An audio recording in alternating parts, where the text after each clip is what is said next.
Assalamualaikum warahmatullahi wabarakatuh. Selamat sore dan salam budaya. Perkenalkan, nama saya Zainal Fanani. Saya mahasiswa dari Sastra Jawa Universitas Gadjah Mada. Pada kali ini saya akan membawakan sebagai moderator dari webinar Gugur Gunung yang ke-10, yaitu Suluk Kiai Soleh Darat, Gerakan Pencerahan untuk Bangsa Jawa. Nah, kali ini saya akan ditemani oleh pemateri kita atau narasumber kita dari CEO founder Jagongan Naskah, ada Mas Taufik Hakim. Nah, sebelum kita memulai acara kali ini, mungkin bisa saya informasikan dulu terkait apa sih itu Gugur Gunung. Nah, Gugur Gunung adalah suatu rangkaian dari peringatan hari ulang tahun Prodi Sastra Jawa Universitas Gadjah Mada. Jadi ada beberapa tahap yang kiranya membentuk suatu rangkaian dalam peringatan hari ulang tahun Prodi Sastra Jawa Universitas Gadjah Mada.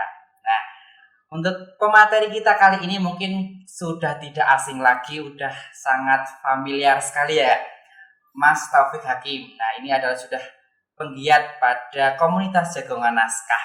Nah, yang saya kagumi sekali itu kepada Mas Taufik, yaitu dia pada saat kuliah di Sastra Jawa Universitas Gadjah Mada, dia juga menerbitkan dua buku, yaitu buku tentang Kiai Soleh Darat dan Syekh Siti Jenar.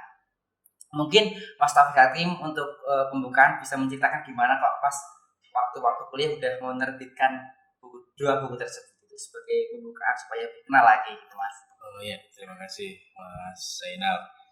Selamat sore teman-teman semua, adik-adikku di studio. Semoga sehat selalu dan terima kasih atas kesempatannya telah diundang untuk reuni, karena materi di mana-mana ada ya, itu soal lain, yang penting reuninya masih menyambung tali silaturahmi. Ya, saya Taufik dari Sastra Jawa 2017 lulusnya. Kemudian di materi kali ini tentang Kiai Soleh Darat pernah saya tulis tahun 2016 lalu. Itu waktu sebetulnya kayak nggak sengaja sih, waktu itu Ibu Marsih, pembimbing saya, sedang gerah, jadi akhirnya untuk mengisi waktu luang.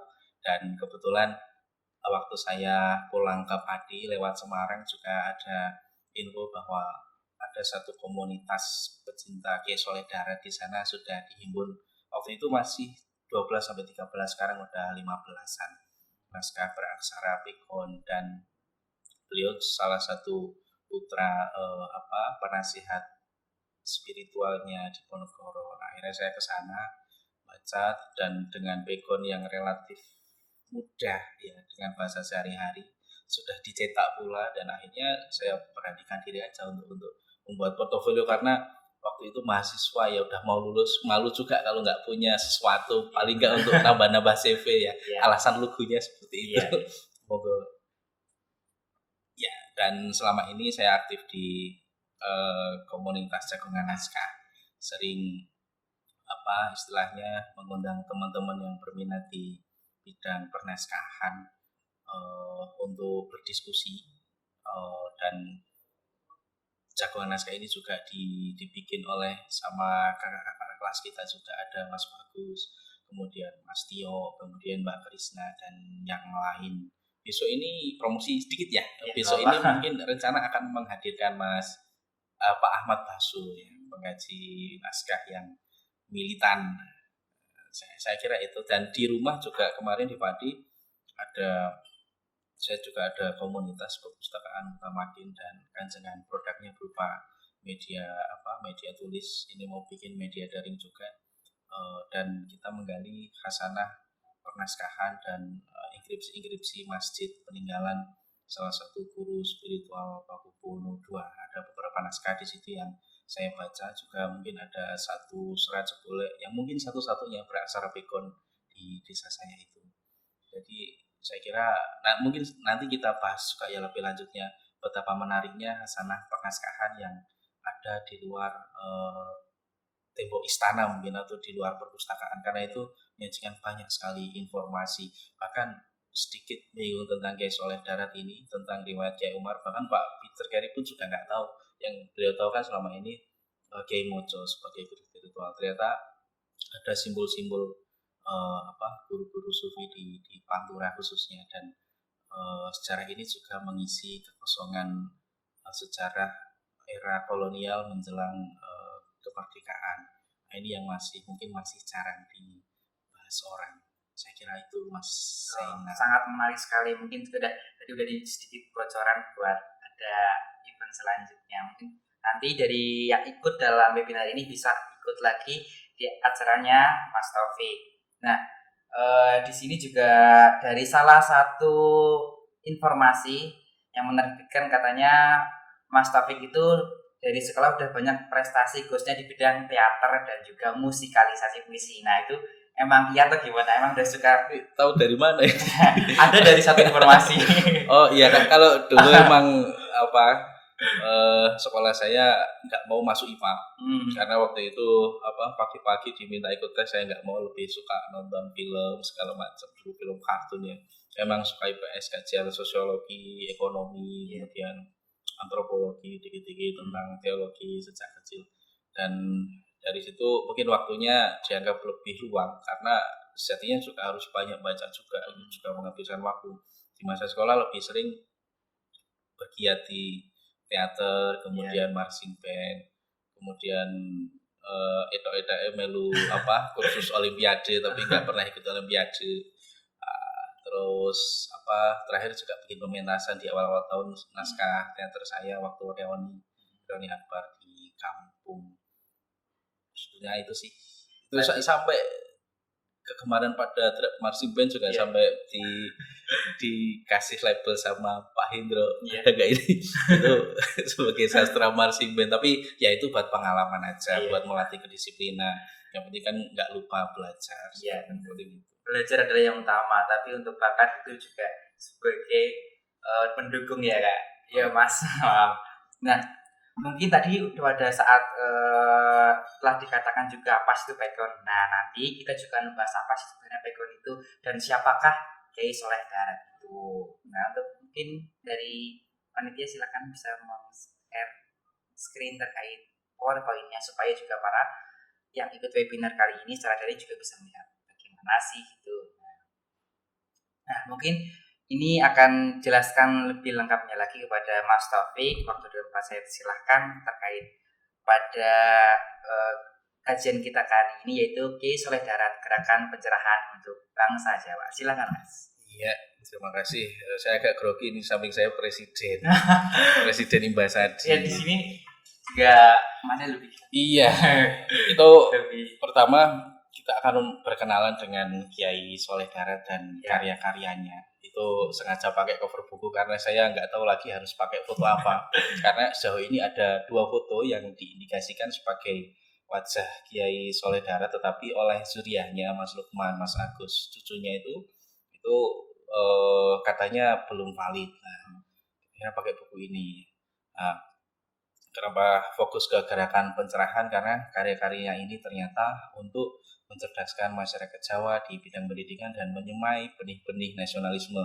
Teman-teman di Jogja khususnya, yang pasti atau di Indonesia pada umumnya pasti sering mendengar atau akrab dengan 2 ormas terbesar Islam, Nahdlatul Ulama dan Muhammadiyah, yang didirikan oleh Kiai Hasyim Asy'ari, simbahnya Gus Dur. Kemudian ada Muhammadiyah yang didirikan oleh Kiai Haji Ahmad Dahlan. Kedua beliau itu antara lain adalah muridnya Kiai Soleh Darat ini. Kemudian ada satu lagi yang kita kenal dengan Ibu Gita Kartini, itu juga murid beliau. Bahkan Mbah Soleh Darat mempersembahkan karya tafsir Al-Quran berbahasa Jawa, Baitur Rahman. Sedikit nanti kita ulas, itu juga muridnya Mbah Soleh Darat.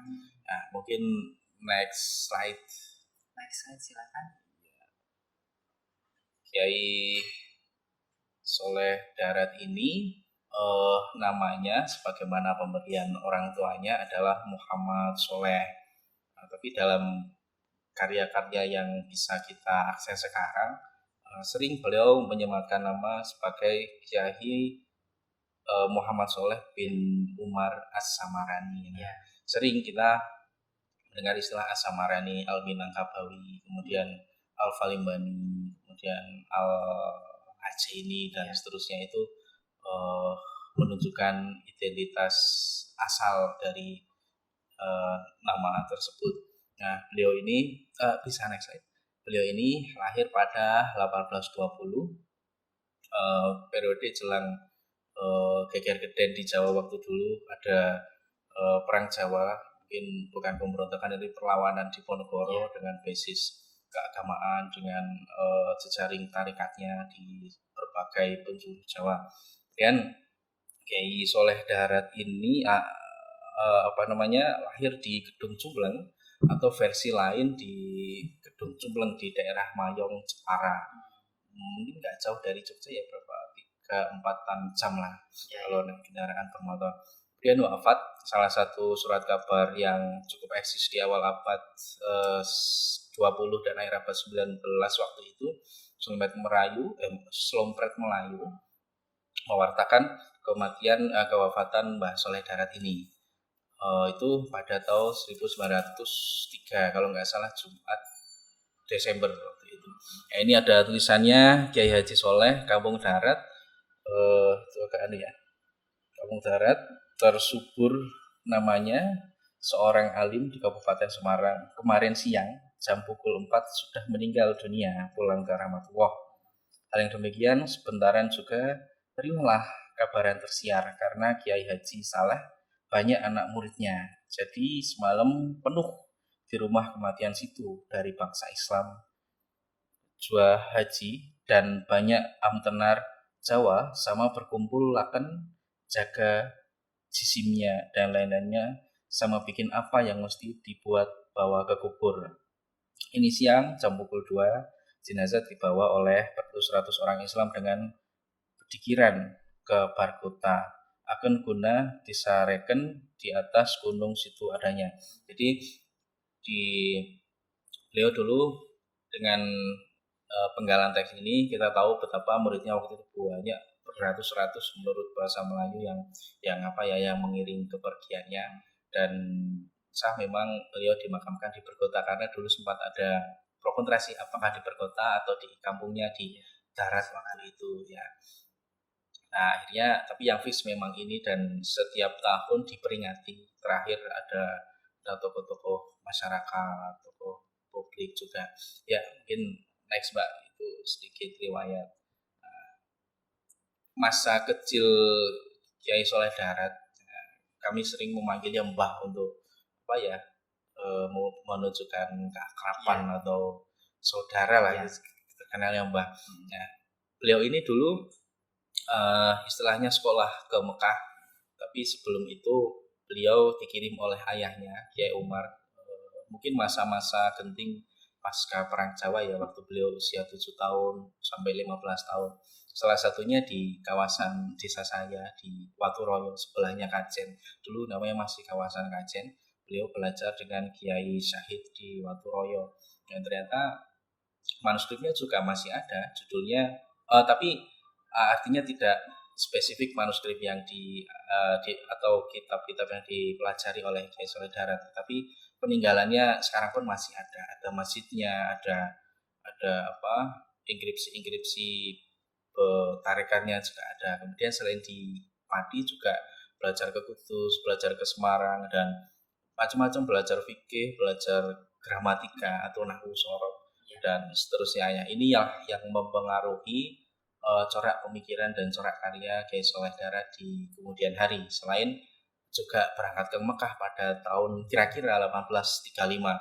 Saat itu berusia 15 tahun, karena data masa kecil beliau relatif sedikit. Ini pun saya dulu juga bertemu dengan zuriat beliau, cucunya. Tentu kisahnya turun-temurun, tapi saya kira itu dituturkan oleh keluarganya sendiri. Saya kira masih masih dekat dengan perkiraannya, sudah bisa dipercaya lah. Nah, kiprah studi Mbah Soleh Darat semasa kecil itu dituangkan dalam salah satu karyanya, Mursyidul Wajiz beraksara Pegon. Ini diterbitkan di Singapura akhir abad 19, berjumlah 280 halaman. Mungkin teman-teman yang studi tentang filologi biasanya kan kita harus agak rumit menghadapi bahan kertas, kemudian karakter aksara, kemudian angka tahun, lalu identitas naskah. Tapi ini relatif mungkin mudah karena naskahnya masih ada dicetak dan itu jelas karangan Mbah Soleh Darat, juriahnya pun menyaksikan membenarkan itu dan cetak. Nah, ini dalam ilmu filologi monggo nanti kita diskusikan apakah boleh ataukah harus aksara tulis karena waktu itu beliau ini hidup mungkin sezaman dengan Renggo Warsito ya di dalam istana, kalau ini beliau di luar istana. Nah, di dalam Mursyidul Wajiz semuanya kebanyakan beraksara pegon. Teman-teman saya kira udah familiar ya dengan aksara pegon, tapi jangan khawatir, pegonnya Kiai Soleh Darat ini pegon yang sehari-hari. Banyak dialek-dialek khas Jawa, Pantura misalnya ada untuk menunjukkan kata pertama ditulis dihin. Nah, mungkin itu yang bisa jadi penanda. Ini bisa jadi studi linguistik yang menarik dengan bahan-bahan ini karena bahannya masih bisa diakses, ada 15-an dikumpulkan oleh jamaah kopi soda dan di situ teman-teman bisa mengaksesnya dan setiap bulan masih dipelajari, di ngaji ke istilahnya kalau orang-orang pesantren kan ngaji Kiai Soleh Darat tematik kemarin terakhir kalau nggak salah tentang pernikahan atau perceraian ya. Ini yang lagi booming kan soal perceraian dan semacamnya. Nah, di Mursyidul Wajiz ini beliau bercerita pernah belajar nahwu dan sorof kepada Kiai Ishak Damaran Semarang, kemudian kepada Kiai Abdillah Muhammad Al-Hadi dan seterusnya. Karena ayahnya juga ingin bahwa Mbah Soleh Darat ini kelak juga bisa meneruskan perjuangan melalui pendidikan lah. Istilahnya sebelum dikirim ke Mekah, dia belajar nyantri dulu kepada orang-orang Jawa, Kiai Jawa. Ya, next Mbak, ini masa pendidikan beliau. Kemudian hijrah ke Mekah, beliau belajar dengan banyak tokoh. Teman-teman bisa membaca di tayangan BBT, ada Syekh Muhammad Al-Mukri, Al-Misri, Al-Maki, dan seterusnya. Dia belajar Al-Hikam, belajar kitab-kitab teologi Islam kisaran abad 12, 13, dan seterusnya. Karena di Mekah waktu itu juga ada pendidikan ya, selain pergi haji. Dulu kan naik haji lama tuh berbulan-bulan. Kadang transit di Cirebon ketemu mursyid atau guru, transit di Aceh ketemu guru belajar. Mungkin teman-teman yang masih punya simbah yang sepuh menangi zaman itu mungkin bisa cerita. Nah, kemudian beliau juga belajar Ihya Ulumuddin, Sorof, Ihya itu Al-Ghazali, kemudian Al-Hikam, dan seterusnya. Nah, ini juga ada di dalam Mursyidul Wajiz, salah satu karangannya. Lanjut. Kemudian di sana waktu antara tahun 70-an atau 80-an ya, ini masih data pastinya juga kita belum tahu. Beliau pulang ke Jawa. Kepulangan ini pun karena Ki Bagus Sadikusumo yang di sana waktu itu meminta Mbah Soleh Darat untuk pulang karena kondisi Jawa yang sangat mungkin mencekam, Jawa dalam kondisi new normal waktu itu, bukan karena virus tapi karena kolonialisme dan imperialisme. Ya kan, keraton sudah dibagi, kemudian Belanda dengan kuku kolonialismenya dia sudah bikin tata pemerintahan, bahkan Raja Jawa dilantik aja oleh orang Belanda. Sampai segitu, ada wilayah Gobernamen, ada wilayah Volkslanden. Mungkin kalau teman-teman yang menekuni naskah-naskah era Mataram akhir juga pasti tahu ada pengubahan yang syarat dengan warna-warna kolonialisme. Itu menarik tuh dibahas. Nah, banyak riwayat yang menyebutkan bahwa saat pulang ke Jawa, beliau langsung ke darat atau ke Purworejo dulu. Nah, tapi beliau waktu itu lebih banyak sih sumber yang mengatakan bahwa beliau ke darat ke Kiai Murtado dan menikah dengan putrinya. Nah, kampung Melayu Darat inilah di daerah Semarang pinggiran itu yang menjadi akses naik turun para pelancong. Dan di situ ternyata di Semarang juga ada pusat pendidikan waktu itu, ada sekolah yang didirikan oleh orang Arab di situ. Belum saya cantumkan di situ. Nah, di Melayu Darat inilah beliau juga mengasuh pesantren dan menulis banyak kitab, lalu berdakwah atau ceramah, kalau sekarang istilahnya seminar lah, dulu istilahnya pengajian, ya beda-beda tipis. Itu sampai ke Demak, ke Pantura, sampai ke waktu bertemu dengan Kartini itu kalau nggak salah di Pendopo Demak. Nah, Kartini merasa resah, ini saya beragama tapi kok nggak tahu bahasanya, karena eh, beberapa ahli bilang bahwa Jawa di akhir abad atau di abad paruh kedua abad 19 memang ada represi Belanda yang tidak hanya menjajah secara ekonomi tapi juga secara politik dan budaya. Waktu itu Belanda sampai bikin kebijakan kalau dilarang menerjemahkan Al-Qur'an. Nah, ini mungkin yang bikin Mbah Soleh Darat menafsirkan Al-Qur'an dalam bahasa Jawa dengan aksara Pegon. Karena aksara Jawa dianggap sebagai aksara yang lebih lekat dengan keraton, sementara orang-orang luar istana itu non sewu pendidikannya masih minim, apalagi tentang agama. Kemudian Belanda juga punya kebijakan menulis dengan aksara Latin, tapi ini yang ditolak oleh Kiai Soleh Darat. Nah, nanti ada di dalam salah satu bait yang saya tampilkan. Nah, lanjut aja. Kampung Melayu Darat. Nah, ini ada karya-karyanya. Ini kurang lebih ada 15 atau 16 ya. Ada Majmu' Syariah Al-Kafiyah lil Awam. Nah, ini sekumpulan tentang fikih, tentang tasawuf, tentang ajaran Islam, tentang teologi yang dikutip dari beberapa kitab. Kemudian terjemah Sabilul Abid, Jawharatul Tauhid, kemudian Munjiat, karya kitab Hikam dan seterusnya, dan tafsir-tafsir. Jadi beliau mengubah kitab tasawuf karangan Al-Ghazali, Imam Nawawi di abad 13 dan seterusnya. Beliau interpretasi dan beliau sampaikan dengan bahasa yang sangat mudah.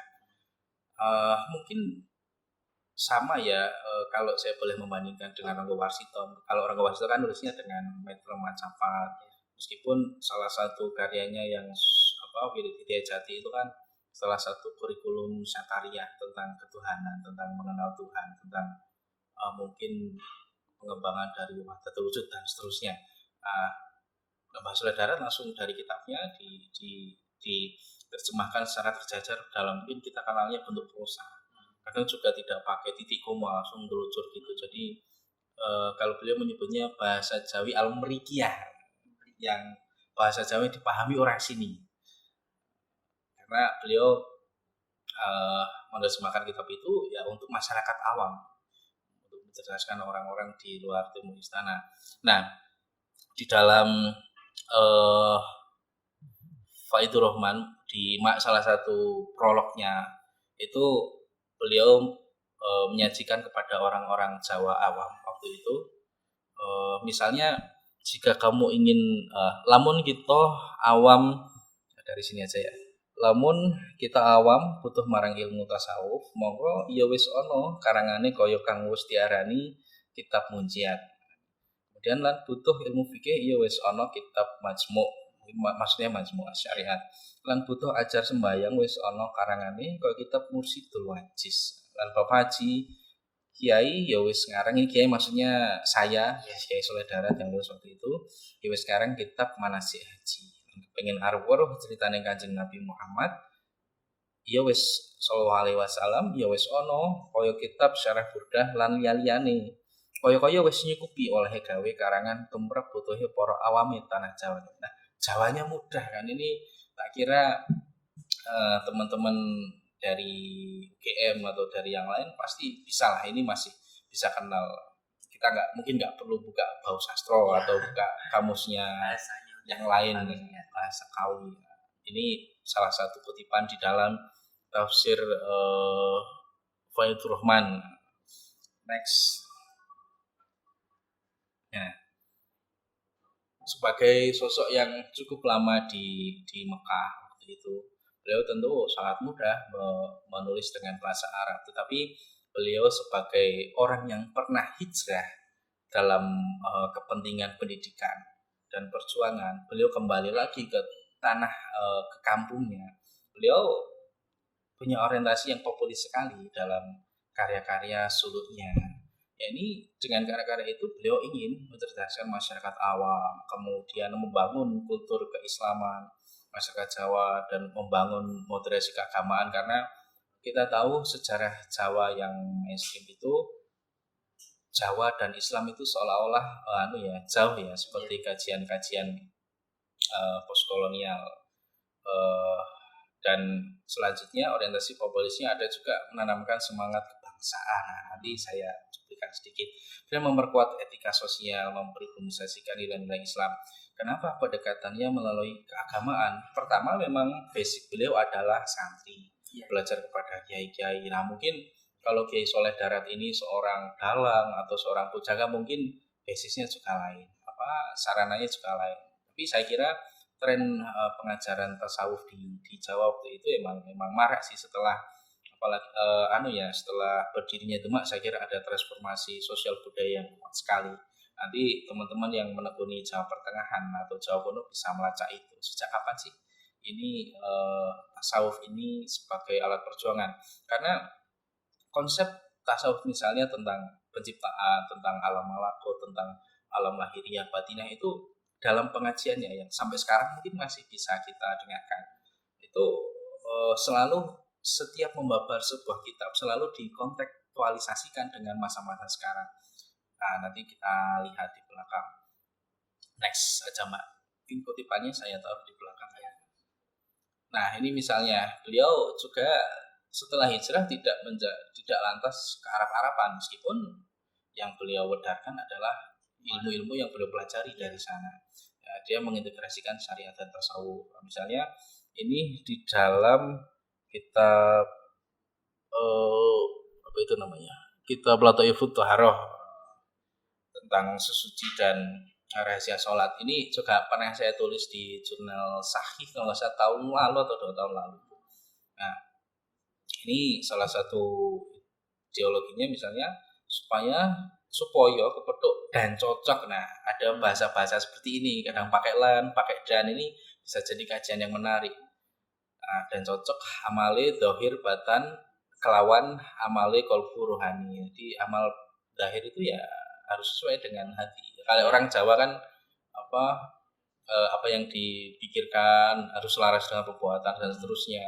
Karena di bait-bait lain ketidakselarasan itu justru menjadi penyakit hati. Kalau konsum tasawuf kan orang kalau hatinya kotor kan tidak bisa menerima cahaya, pancaran misalnya gitu. Nah, dan selanjutnya tegese semongso rukuk sujud badane moko ya dadi anuduhake rukuk sujude kalbu rohani. Moko ana amal dohir badan iku petuk lakune ilmu syariat. Lan amal kalbu rohani iku petuk lakune ilmu hakikat. Tarekat wal ma'rifat lan arah mengkono-mengkono ngendika para ulama. Ini totalnya ada 94 halaman. Memang banyak karya beliau yang diterbitkan di akhir abad 19.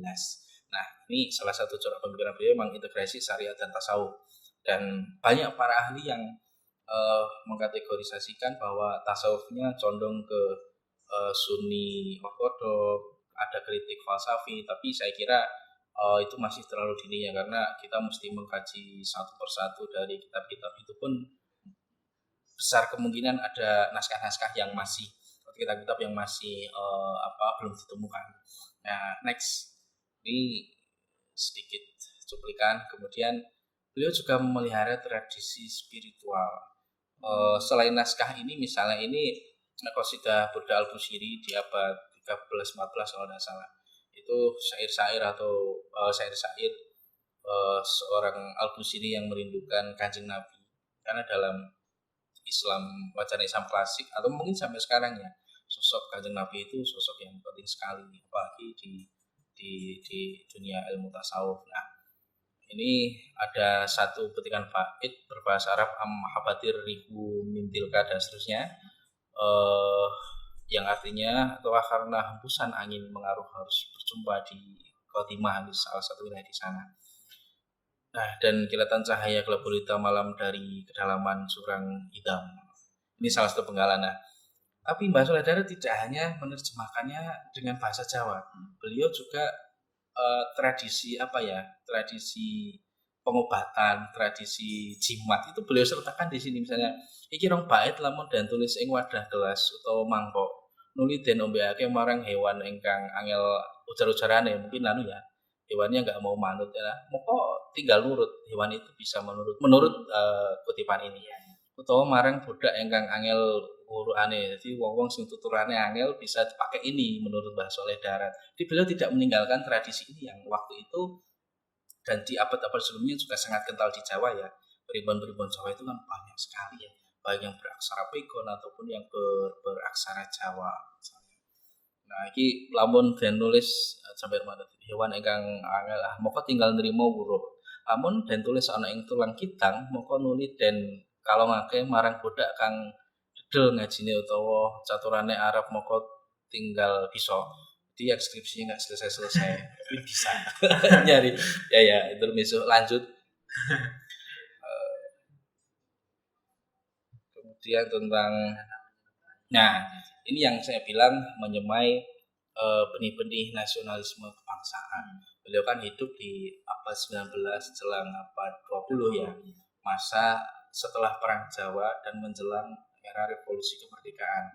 Nah, beliau dalam salah satu penggalannya di kitab Majmu' Syariah Kifayah Awam, beliau menuliskan bahwa jangan menyerupai penjajah secara tersirat. Lan dadi kufur maneh wong kang nganggo panganggone liyane ahli Islam, penganggo kang wis tertentu maring liyane ahli Islam kabeh serta atine nekotake baguse iki panganggone serta demen atine maring iki penganggo. Lebih yang dan lan haram ing ngatasé wong Islam nyerupani panganggone wong liya agama Islam senadyan atine ora demen. Dan seterusnya koyok kelambi, jas, utawa topi, utawa dasi. Nah, beliau kan berusaha menangkap mengekspresikan fenomena-fenomena sosial budaya yang terjadi di sekeliling ke dalam kitab ini. Mungkin sangat tersirat sekali karena dulu dalam masa penjajahan mungkin selalu diawasi ya oleh Belanda, Jepang. Bahkan di era setelahnya pun 1900-an saya pun masih mendapat cerita bahwa seorang kiai kampung itu kemana-mana selalu diawasi dan dia tak jarang punya istilahnya ajudan sendiri. Bahkan di kampung saya itu ada sosok kiai yang jadi pengawal, sosok kiai yang menjadi atau santri yang menjadi pengawal kiai yang ditembak, tapi nggak apa-apa. Nah, mungkin karena semacam ajimat-ajimat yang waktu itu masih dilestarikan ya. Ternyata itu bukan sebuah kemusyrikan atau yang berkembang selama ini sebagai bid'ah atau karena dari dulu itu ada dan itu jadi tradisi kita. Dan kembali lagi semangat ini yang selalu beliau kumandangkan dalam dakwahnya, dalam kitab-kitabnya menyerupai penjajah. Nah, mungkin itu juga yang menjadi salah satu alasan mengapa beliau memilih aksara Pegon, bukan aksara Latin atau aksara Jawa. Di samping background keilmuan beliau sejak kecil memang sudah akrab dengan aksara Pegon. Kalau kita telusuri lagi, memang aksara Pegon sejak zaman Sultan Agung ternyata sudah ada. Teman-teman mungkin bisa mengakses British Library. Kemudian PNRI itu juga ada banyak sarah-sarah beraksara Pegon. Itu bisa, kebanyakan memang berisi primbon, kemudian ajaran-ajaran tarikat, kemudian saturan-saturan kitab Umul Barohin, Matan Sitin, kemudian kitab Ihya segala macam itu banyak sekali. Kemudian ada tentang perbintangan. Saya kira Ronggo Warsito juga saat belajar ke Kadilangu juga belajar Nahu Soro, belajar Paukon itu juga dari kiai-kiai, belajar tembang itu juga dari seorang kiai yang ternyata itu juga dikubah oleh Sunan Kalijogo, disempurnakan kiranya. Nah, saya kira itu lanjut lagi. Udah ya. Nah, Ini sedikit yang bisa kita petik dari Kiai Soleh Darat, suluk Kiai Soleh Darat yang diungkapkan dan ditulis oleh beliau dalam bahasa Jawa. Pikon merupakan kelanjutan atau bagian dari arus perubahan kebudayaan yang terjadi di Asia Tenggara pada awal abad 16. Jadi semangat vernakularisasi ini sebetulnya tidak sekedar menarasikan kita kebudayaan luar terhadap kebudayaan lokal, tetapi juga sebuah perlawanan. Eh, Misalnya di India juga ada vernakularisasi Sanskerta atas kebudayaan kolonial waktu itu. Misalnya kalau kita lihat tulisannya Sheldon Pollock, ada konsep state dan warna. Orang-orang kolonial Inggris pasti pakai konsep state, padahal konsepnya sama dengan yang ada di Sanskerta. Nanti Mas Zaki bisa menambahkan. Nah, kemudian semangat perlawanan ini juga mewujud dalam terutama di abad-abad 19 digelorakan lagi dalam naskah-naskah Kiai Soleh Darat ini. Kemudian yang kedua yang ingin saya garis bawahi, karya-karya Kiai Soleh Darat. Dan Kiai Soleh Darat ini merupakan bagian dari arus wacana tasawuf yang marak berkembang di Jawa pada abad ke-19. Mungkin abad 17-18 itu juga sudah ada sebagai akibat dari runtuhnya kedaulatan keraton Jawa baik di Surakarta maupun di Yogyakarta oleh rezim kolonialisme. Teman-teman yang masih sering diajar oleh Pak Anu pasti kan sering beliau mengatakan ada istilah Renaissance Jawa dalam Temo Istana, yakni Yusodipuro banyak menyadur karya-karya pra-Islam dan dielaborasi dengan karya-karya mistik Islam. Karena waktu itu yang hanya bisa dilakukan oleh orang Jawa ya bikin karya sastra untuk membangun legitimasi kebudayaan, karena Raja Jawa yang ngelatih kaca orang luar kan, dia sudah tidak punya kedaulatan politik, kedaulatan ekonomi, kedaulatan kekuasaan, ya akhirnya bikin karya sastra itu meskipun kompleks ya, itu bisa didiskusikan. Nah, kemudian yang ketiga, suluk Kiai Soleh Darat ini memperkaya wacana tasawuf di Jawa dan Nusantara, juga turut andil dalam melawan strategi kolonial Belanda. Nah, melalui suluk Kiai Soleh Darat ini, Islam dan budaya Jawa tetap menjadi dua elemen yang padu. Tapi artinya ini salah satu strategi yang karena filolog-filolog sarjana-sarjana Belanda dulu juga menjauhkan Jawa dari Islam, karena dia terutama setelah perang Diponegoro, karena dia trauma dengan gerakan Islam yang militan. Data-data etnografi kita mungkin pemberontakan petani Banten, pemberontakan Cilegon itu kan orang-orang tarekat atau orang-orang yang belajar tasawuf. Meskipun saya belum berani mengidentifikasi Mbak Soleh Darat ini tarekatnya apa, tapi jelas muatannya adalah tentang tasawuf.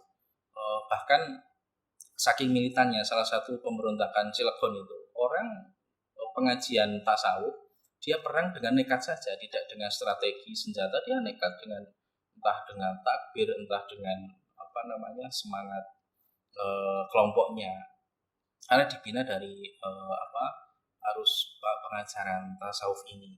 Dan kenapa saya bilang suluk, kemarin ada diskusi kecil dengan teman-teman, yang kita tahu kan pasti serat itu karya sastra yang isinya ini, babat isinya ini.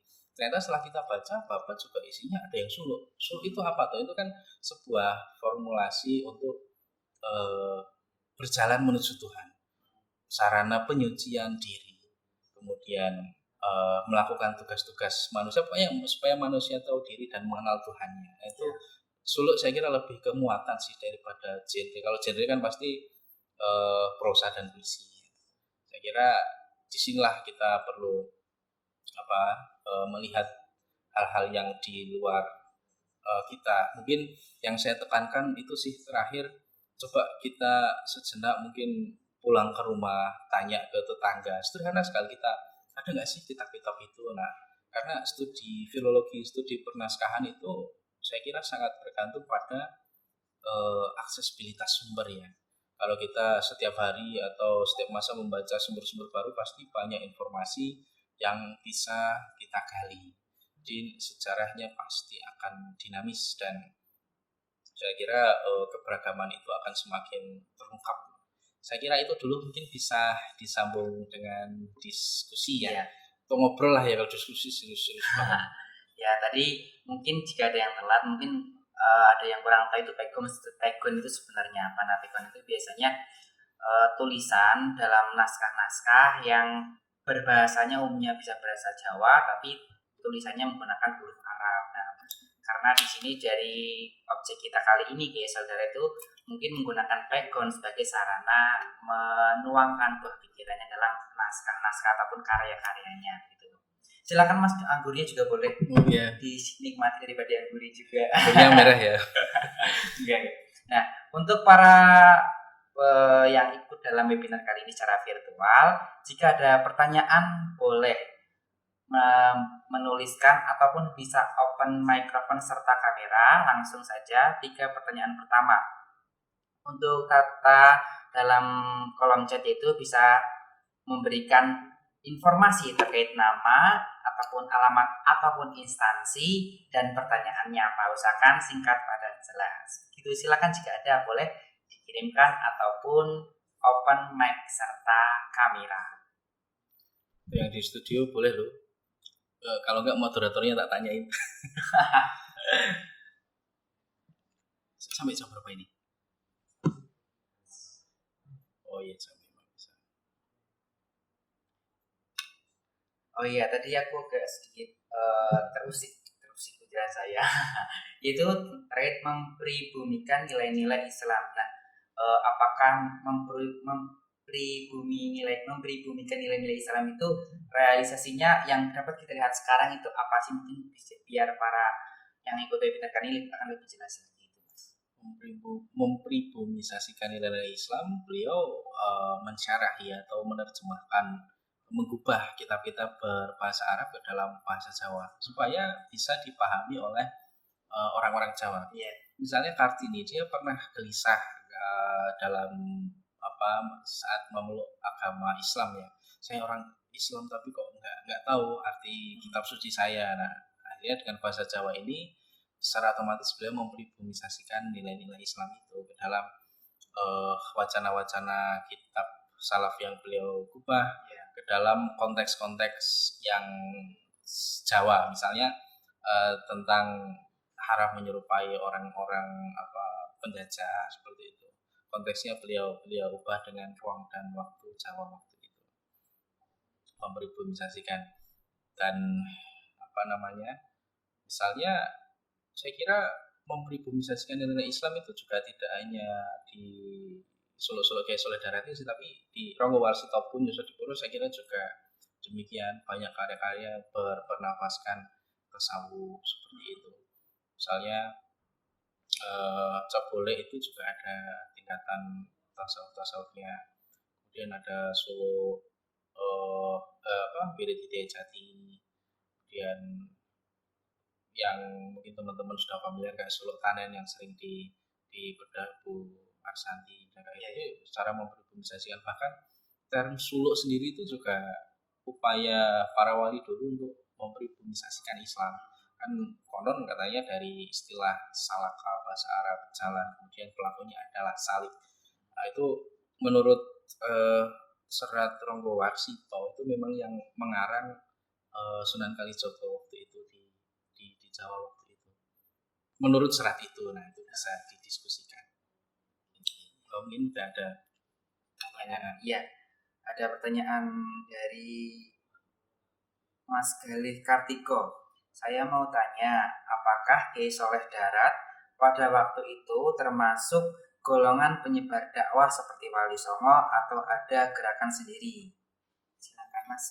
Bisa ya, Mas Tiko. Iya, Kiai Soleh Darat memang selain mengampu pesantren di darat, beliau juga sering ceramah keliling. Misalnya awal mula karya tafsir Quran Faidur Rahman yang 2 jilid itu kan bermula dari perjumpaannya dengan Kartini. Waktu beliau ceramah di Pendopo Demak, Kartini bertemu dan mengutarakan kegelisahannya. Tentang kisah ini juga pernah diliput oleh Gatra tahun 2000 itu juga ada ilustrasinya. Mbak Soleh Darat memberikan tafsir ini. Cuman saya tidak bisa menayangkan, nanti wajahnya kelihatan, nanti diklaim kan nggak enak sama juriannya. Jadi beliau memang selain mengawal pesantren juga berdakwah keliling pengajian. Istilahnya berdakwah ke masyarakat luas.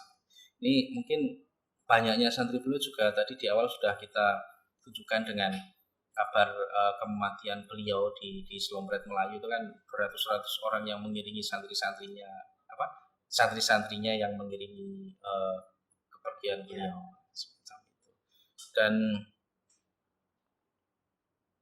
itu yang pertanyaan udah ya, ada lagi? Ada yang tadi, yang pertanyaan pertama itu yang terkait apakah dia golongan penyebar dakwah seperti Wali Songo atau dia punya gerakan sendiri yang dari Mas Galih Kartiko itu.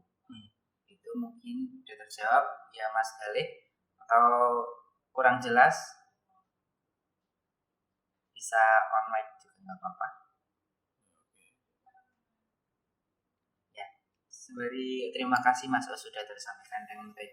Untuk pertanyaan selanjutnya itu dari Sahala Fahmaya.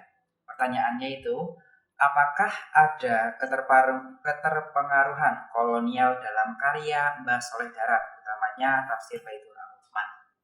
Iya, secara umum memang karya-karya ini lahir dari kegelisahan Mbah Soleh atas terjajahnya bangsa Jawa waktu itu. Pilihan beliau untuk menggunakan aksara pegon itu juga semangat vernakularisasi ini di Asia Tenggara umumnya ternyata juga terjadi di Jawa, yakni mengutarakan ekspresi-ekspresi dengan bahasa lokal. Beliau tidak mau menggunakan bahasa Arab atau bahasa Melayu, tapi menggunakan bahasa lokal Jawa yang dimengerti oleh orang-orang Jawa. Meskipun dengan aksara pegon ya, karena itu basis keilmuannya sejari kecil hingga yang mudah dikuasai oleh orang-orang awam. Dan pengaruh Belanda sebagai istilahnya narasi perlawanan oleh Kiai Soleh Darat, dengan misalnya di beberapa karya-karya yang kita lihat tadi di tayangan juga ada tafsir beliau bahwa kita tidak boleh menyerupai orang kafir. Nah, orang kafir kan dulu merujuknya kan kepada orang-orang Belanda yang non muslim. Jadi keterkaitannya dengan pengaruhnya Belanda di situ, karya-karya yang Mbah Soleh sebagai perlawanannya, karena Jawa sudah tidak punya kedaulatan lagi waktu itu. Bahkan pendidikan pun harus, dulu di akhir abad 19 kan ada sekolah Belanda ya, yang ternyata itu juga menggerus pemikiran-pemikiran lokal Jawa. Itu juga yang ternyata juga digelisahkan oleh Ronggo Warsito. Nah, Mbah Soleh ini dengan pendidikan ala pesantrennya, dengan ceramah, dengan kitab-kitab dari teolog-teolog muslim abad 13, 14 yang beliau pelajari semasa kecil, muda, hingga ke Mekah, itu beliau ingin menggaungkan narasi itu sebagai bentuk pencerahan kepada orang-orang Jawa, supaya mereka sadar bahwa ternyata saya ini dijajah segala macam. Saya kira itu, dan semangatnya Mbah Soleh ini juga diteruskan oleh Mbah Hasyim Asy'ari, oleh Kiai Ahmad Dahlan, mungkin juga sedikit banyak berpengaruh pada gerakan Kartini dan semacamnya, karena pengajian itu ternyata zaman dulu juga sebuah gerakan. Misalnya kalau kita lihat di era Pakubono IV, gerakan politiknya kan beliau bikin kawasan Jamsaren oleh Kiai Jamsaren waktu itu, karena di sana beliau Pakubono IV memanfaatkan jejaring kiai-kiai kampung oleh Kiai Jamsari terutama, dan ada komunitas epistemik yang jejaringnya luas sekali. Nah, ini sebagai benteng perlawanan politik kolonial waktu itu, karena kolonial kekuatan militernya kan dahsyat. Kita waktu itu nggak mungkin kita berperang dengan senjata, karena secara militer, secara politik sudah di Belanda semua. Akhirnya melalui pendidikan ini ya, meskipun jangka panjang sih. Saya kira Pangeran Diponegoro dalam perlawanannya juga demikian, menyemai dulu, kemudian dengan basis tarekatnya berjejaring di penjuru Jawa. Saya kira itu. Oh iya.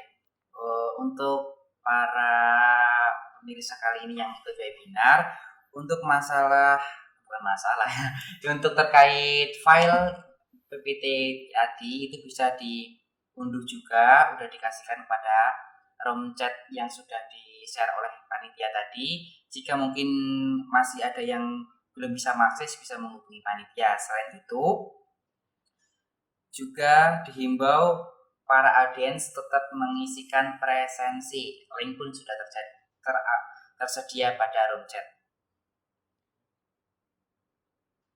Silakan sama boleh Bapak. nanti habis Jangan aku nggak apa-apa. ya Habis di sini nggak daripada nanti malah ini habis di panitia kalau nggak salah. saya menghindari supaya tidak seperti khotbah ya. Banyak cerita sejarah. Iya. Terus kalau saya sendiri sih dulu ada pengalaman sih pernah berkunjung ke makamnya Kiai Soleh Darat itu. Berkota. Iya di Berkota. Pada saat itu saya juga kalau orang Jawa itu daerahnya Kiai gitu kan, Kiai Ustadz saya berziarah kepada itu. Ya setahu saya dulu itu cuma Kiai Soleh Darat itu gurunya R.A.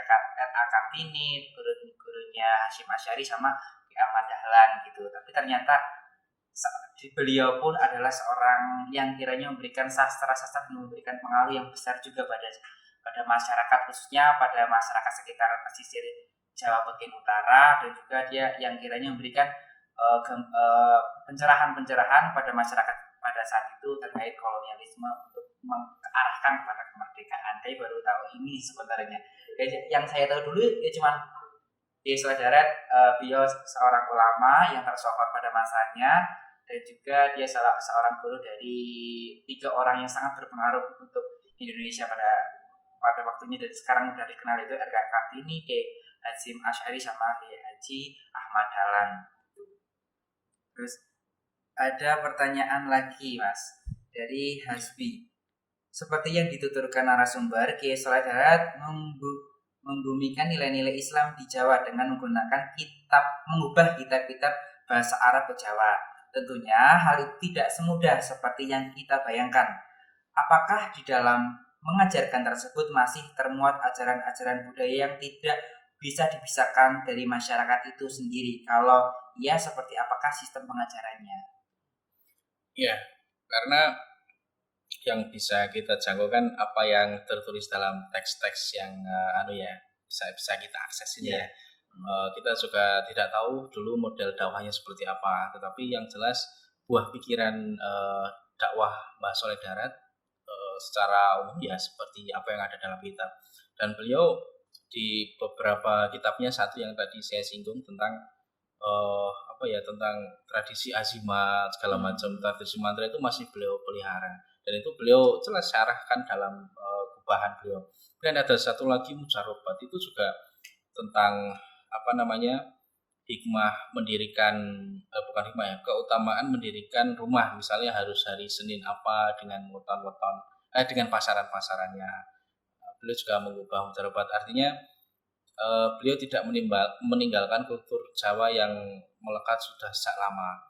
Meskipun mungkin kontennya juga dipadukan dengan lafal-lafal Islam. Kayak misalnya ada lagi itu meskipun beliau juga mengkritik bahwa misalnya tentang sesaji, tentang sesaji itu beliau tidak mengarahkan meminta kepada danyangnya situ. Itu hanya sebuah simbol doa. Kemudian tetap yang dituju adalah yang Maha Esa.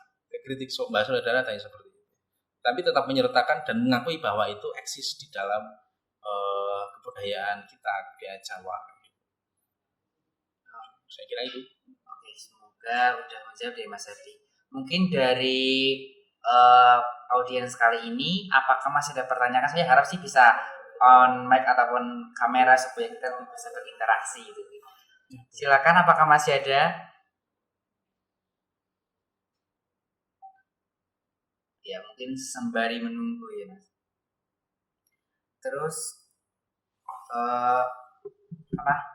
kalau tadi kan sudah dijelaskan terkait kayak ajimat gitu, dan mungkin orang orang sekarang itu kayak melihatnya itu yang tidak baik ataupun tidak bukan ajaran Islam, tapi untuk menangani hal itu, padahal kita yang mungkin yang tahu naskah, yang tahu alasannya itu sebenarnya ada loh dari naskah Jawa yang sebenarnya ini. Untuk menjawab hal itu mungkin Mas Taufik punya cara sendiri atau gimana? Ya, nyatanya di teks-teks yang ada memang begitu. Dulu itu menjadi sesuatu yang wajar gitu. Nah, mungkin kalau akhirnya dianggap sebagai musyrik, dianggap sebagai menyekutukan Tuhan, doanya kan juga dari Tuhan tuh. Iya, iya. Itu kan apa ya, mungkin kalau dibenturkan dengan Islam-Islam yang non sewu, mazhab yang sangat apa konservatif, sangat mungkin istilahnya Wahabi segala macam, itu kan pasti juga apa bertentangan ya. Padahal kontennya pun Islam, dan waktu itu emang dibutuhkan, misalnya tentang kekebalan itu juga ada, karena keperluan perang kan. Makanya kayak catatannya Van der Rohe atau siapa ya, dia antropolog yang mendokumentasikan gerakan tarekat di Jawa, dari Jawa Tengah, Jawa Timur, itu orang-orang tarekat malah nekat banget. Dia yo perang betul kok kayak di film-film tuh, gue pacul, menggelondor, tidak secanggih militer Belanda kan dengan strategi, karena dia nekat, mungkin udah baca doa, udah puasa misalnya, laku-laku tertentu. Itu memang real ada dalam kebudayaan kita dan tidak dipertentangkan. Yang notabene Mbah Soleh Darat juga belajar ke Mekah, bisa bahasa Arab, juga berangkat dari Quran dan hadis. Sebetulnya hal-hal seperti itu di Islam juga banyak kok, ada namanya hizib-hizib, itu kan banyak sekali. Itu lain waktu lah Mbak. Niasatinya sejarah kita sudah akrab dengan hal-hal seperti itu dan tidak masalah gitu.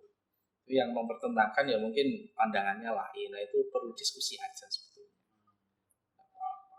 Karena itu juga udah ada yang intinya niatnya itu juga sebagai sarana kita meminta kepada Yang Maha Kuasa, gitu ya Mas ya.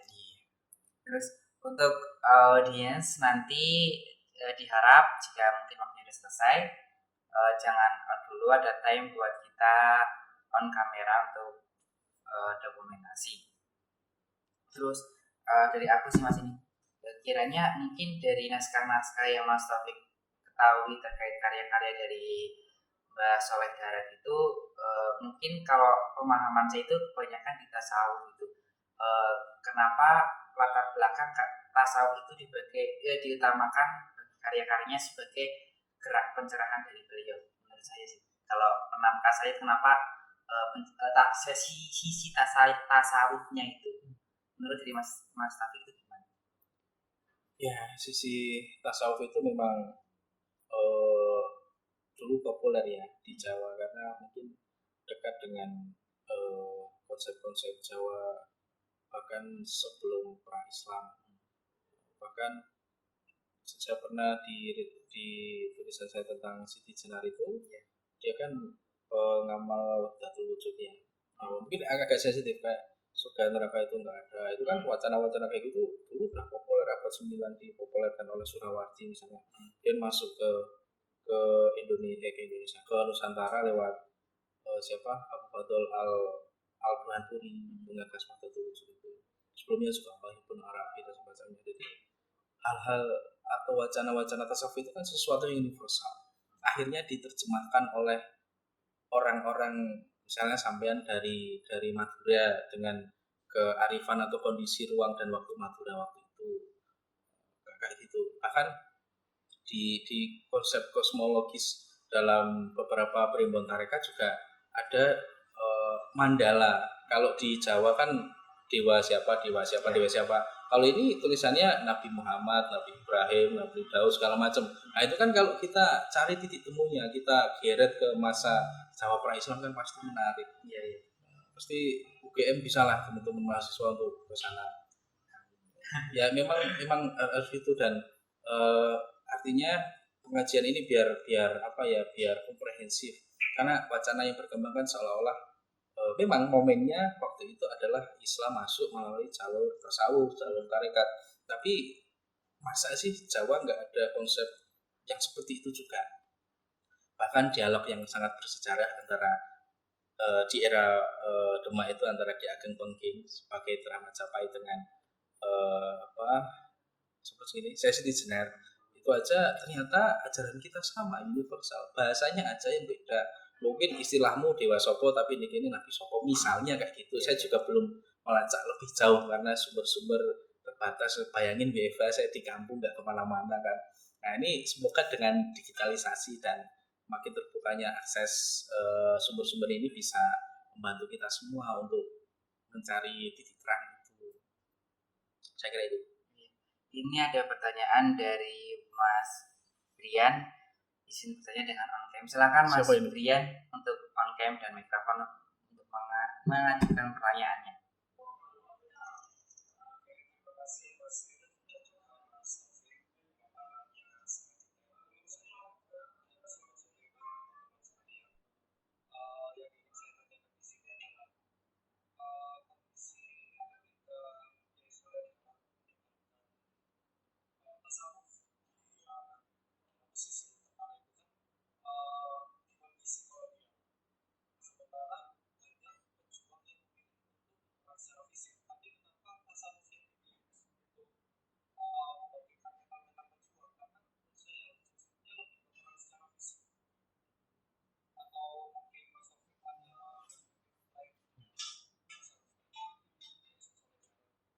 Oke.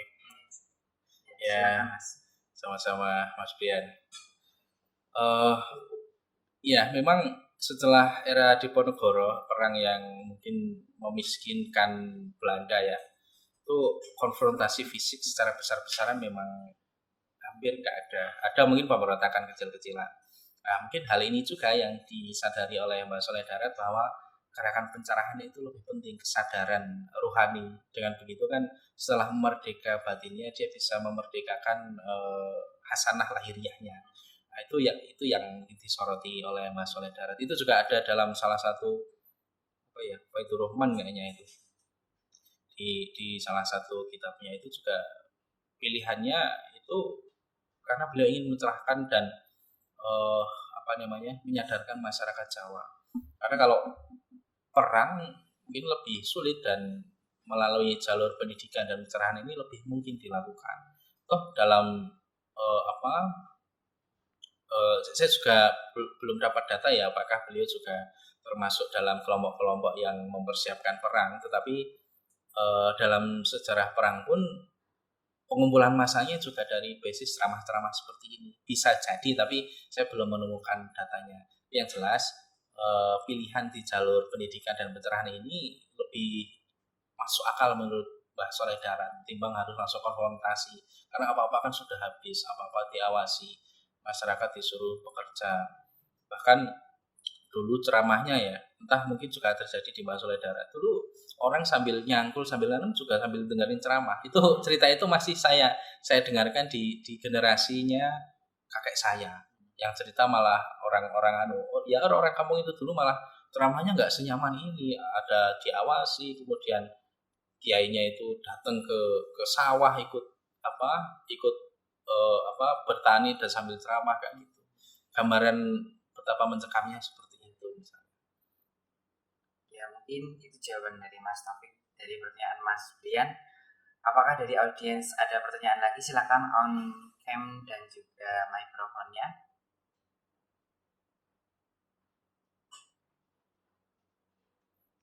Mungkin saya tambahkan juga. Iya, silakan. Setiap salapanan itu di Semarang pindah-pindah tempatnya, kadang di masjid mana itu saya Jumatil Kubro ya yang di Jalan Arteri, kadang juga di kantor PWNU Semarang. Itu ganti-gantian pengamunya, biasanya Pak Yai Ilham, dosen UIN Walisongo. Memang tentang Mbah Soleh Darat ini dikaji terus oleh beliau-beliau dari UIN Walisongo terutama. Saya juga dulu beberapa pernah ngisi di sana dan wawancara juga di sana. Nah, kitab-kitabnya juga masih ada semua, masih dihimpun oleh komunitas pecinta Kiai Soleh Darat. Teman-teman yang hendak meneliti tentang kebahasaannya, tentang sejarahnya, tentang teksnya, tentang interpretasi atau ekspresi Jawa di abad 19 itu yang notabene di luar istana itu juga ada. Bahkan salah satu riset dari grup besar di UIN Wali Songo juga bahkan Mbak Soleh Darat pernah melarang seorang perempuan belajar membaca. Nah, itu kan kalau dibenturkan dengan feminisme kan udah nggak kena itu. Masa seorang kiai ngelarang cewek ya. Tapi ternyata dulu trennya di zaman penjajahan menurut beliau itu orang yang bisa baca tulis justru malah mudah digaruk oleh Belanda. Makanya orang Jawa dibekali saja dengan keterampilan di dalam rumah. Tujuannya apa? Untuk menyelamatkan kehidupan dia sendiri. Entah menyelamatkan nasabnya, nggak tahu ya, kalau bagi orang Islam kan nasab itu sangat penting. Saya kira Jawa juga begitu. Kemudian menyelamatkan hubungan sosialnya dan segala macam. Makanya beliau secara tersirat melarang orang perempuan bisa baca tulis karena interaksinya dengan Belanda mungkin akan membuat repot juga. Nah, sering kan dulu perempuan-perempuan Jawa terutama itu dijadikan diculik segala macam. Bahkan dari surat-suratan juga. Saya kira itu sih bisa ditelaah lebih lanjut. Ya. Terus saya mau nanya ke istri saya. Tadi kalau nggak salah pas di awal itu diterbitkannya di Singapura kalau nggak salah. Ya. Nah itu apakah ada alasan khusus kenapa diterbitkan di Singapura? Apa memang pada saat itu dari Singapura itu yang kayaknya mewadai menerbitkan itu gitu? Ya, yang saya tahu karya-karya Mbah Soleh Darat ini ada yang diterbitkan di Bombay, ada yang diterbitkan di Singapura, ada juga yang masih eksis juga diterbitkan di Toha Putra Semarang.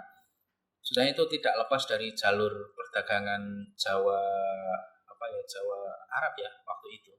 Kan ada pelabuhan-pelabuhan. Kemudian santri-santri beliau atau teman-teman beliau yang di Mekah juga ada yang dari Singapura, ada yang dari India, sejarahnya seperti itu. Bahkan salah satu kitabnya yang Alfiyah atau syair-syair tauhid, syair-syair tauhid itu juga diterbitkan di Bombay. Nah, memang ada jalur. Kemudian konon ada satu kitab tapi masih dilacak. Itu di Kamboja atau di mana itu jejaring Asia Tenggara ya. Itu tak lepas dari jejaring jejaring santri-santri Mekah juga. Mereka kan berasal dari mana-mana. Kemudian ternyata mereka juga membaca pikun segala macam dari jejaring itu. Terus dari kalau nggak salah tadi juga disinggung terkait Topi Saudana. Kalau setahu saya itu kan kalau yang namanya IAG itu kan kayak ada haul gitu kan untuk memperingati berapa tahun beliau meninggal ataupun apa. Nah dalam haulnya Mbah Soleh Darat itu apakah ada, dan apakah dalam haulnya itu ataukah ada waktu tertentu untuk mengkaji memang karya-karya beliau ada? Kalau karya-karya setiap bulan ada, bisa dilihat juga secara live streaming. Dosen UIN Sunan Kalijaga Jaga, Prof. Mahasin juga beberapa waktu lalu mengkaji Faidur Rahman 2 jilid yang tebal itu. Kemudian haulnya biasanya Desember. Terakhir nyekar di sana bareng Pak Wagu, bareng tokoh-tokoh masyarakat gitu. Masih diperingati. Karena juga ini beliau Mbah Soleh Darat disukai jadi pahlawan nasional. Nah, saya juga pusing juga ini itu kan butuh kerja ekstra juga ya kalau diusulkan. Tapi itu mungkin karena kecintaan suriahnya santri-santrinya yang mempelajari hasanah keilmuannya itu masih sering di haul dan bahkan kitabnya masih sering kok dikaji terus di Kopi Soda. Nah, mungkin otokritik juga bagi karya-karya Mocopat, karya-karya gitu itu kayaknya juga perlu sih. Kalau istilahnya anak-anak pondok kan pengajian, mungkin diskusi-diskusi kayak gini juga perlu terus digencarkan. Istilahnya kalau dulu trennya Mocopat kan ditembangkan sebagai istilahnya rengang-rengang, sebagai pengajaran antara raja dan putra-putranya. Tapi ketika naskah kitab-kitab seperti ini yang mungkin sezamannya kan juga ada kan yang karya-karya prosa Jawa Mocopat itu juga selalu disenandungkan, artinya diwedar, di ngaji ya istilahnya didiskusikan, itu saya kira penting juga. ada hilirisasinya biar lebih merata dan intens. Terus Kayak itu. tadi aku sempat tertipu juga sih. Kan bahasa kalau nggak salah tadi di situ juga ada sekitar kisaran bahasa Melayunya ya Mas.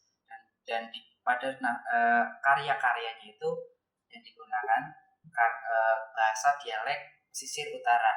Nah, apakah karena hal itu dapat dikatakan eksistensi dialek itu emang lebih condong ke bahasa bahasa Jawa yang dialek pesisiran karena Melayu ada mungkin tidak terlalu eksis? Apakah emang itu sebagai cara dari Mbak Kiai Soleh Darat itu memberikan buah pikirannya gitu Mas? Apa gimana? Ya, di salah satu kitabnya di Mursyidul Majmu' Syariah, beliau bilang di slide tadi sudah kita bahas. Beliau bilang beliau memilih menggunakan bahasa Jawa lokal atau yang beliau istilahkan sebagai bahasa Jawi al-Murikiyah atau bahasa Jawa yang dituturkan oleh orang-orang situ. Supaya apa? Supaya ngerti. Nah, kalau orang-orang Jawa yang nggak bisa bahasa Arab diwenehi khotbah pakai bahasa Arab kan nggak tahu. Ya kayak kegelisahan Kartini tadi. Saya memeluk Islam, punya kitab suci tapi kok nggak tahu artinya. Akhirnya beliau menggunakan bahasa lokal setempat. Mungkin kalau Mbak Soleh Darat hidup di Madura, beliau juga pasti pakai bahasa Madura dan seterusnya. Beliau lebih menangkap lebih rendah hati dengan kapasitas keilmuannya. Beliau mempresentasikannya kepada halayak awam dengan bahasa yang sangat mudah. Tadi kan contohnya kita lihat udah kayak percakapan sehari-hari kan. Kita pun masih sedikit banyak tahulah nggak perlu buka kamus dengan kecuali dengan istilah-istilah tertentu. Saya kira itu. Ya. Mungkin untuk webinar kali ini sudah banyak sekali informasi dan ilmu yang telah disampaikan kepada para audiens. Mungkin juga belum ataupun sudah selesai tidak ada pertanyaan lagi. Nah, terima kasih semuanya untuk para panitia, Mas Taufik khususnya. Sama-sama. Dan saya juga mau mengingatkan, terima kasih kepada Panjebar Semangat. Nah, sekarang itu ada cara baru untuk membaca majalah berbahasa Jawa. Nah, Panjebar Semangat ini pasti sudah tidak asing lagi untuk itu, khususnya kita yang di Jawa ataupun sekitar yang mungkin tahu tentang majalah ini. Sekarang lebih efektif lagi karena bisa diakses melalui panjebarsemangat.co.id ataupun bisa mendownload aplikasi di Android Play Store, yaitu cuma 25.000 per bulan. Kalian bisa mengetahui dan membaca informasi yang ada dalam majalah Panjebar Semangat ini. Nah, untuk informasi lebih lanjut bisa menghubungi nomor yang udah ada itu pada 0821 4100 2266 melalui WA. Nah, apalagi untuk masa-masa seperti ini pandemi yang kiranya harus menggunakan majalah-majalah yang kiranya berlembar-lembar itu mungkin lebih efisien lagi jika kita menggunakan aplikasi yang dapat diunduh menggunakan Play Store. Nah, selain itu juga untuk para penggemar kuliner khususnya ini, saya merekomendasikan untuk ayam goreng Mbah Rono, yaitu terletak dalam Jalan Jambon kilometer 1 Baturan Trihanggo Gamping Yogyakarta. Nah, mungkin ini sangat mudah sekali untuk dijangkau. Mungkin menunya udah pasti tidak ditanyakan lagi, udah pasti enak dan mungkin terjangkau. Nah, untuk ternyata saya malah baru ngeh karena ada kebun anggurnya juga. Kebun anggur dan resto Mbah Rono. Bisa dicari informasi melalui Instagram yaitu di ayamgoreng.mbahrono. Nah, mungkin dari saya jika dalam memandu webinar kali ini banyak kesalahan, mohon maaf dari saya khususnya apabila dari perkataan, tingkah laku dan sebagainya, mohon maaf sebesar-besarnya. Saya kembalikan ke panitia dan sebelum saya salam, mohon untuk tidak meninggalkan room karena kita masih ada sesi dokumentasi dan juga pemberian kenang-kenangan dari panitia. Untuk sesi dokumentasi silakan bertugas, dan juga untuk para audiens untuk mengaktifkan kameranya supaya bisa terlihat dan tahu siapa saja yang ada di sini. Silakan.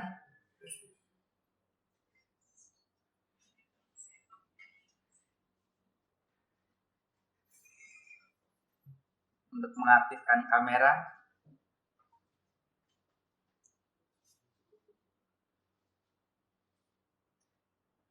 Dari panitia udah siap? Ya.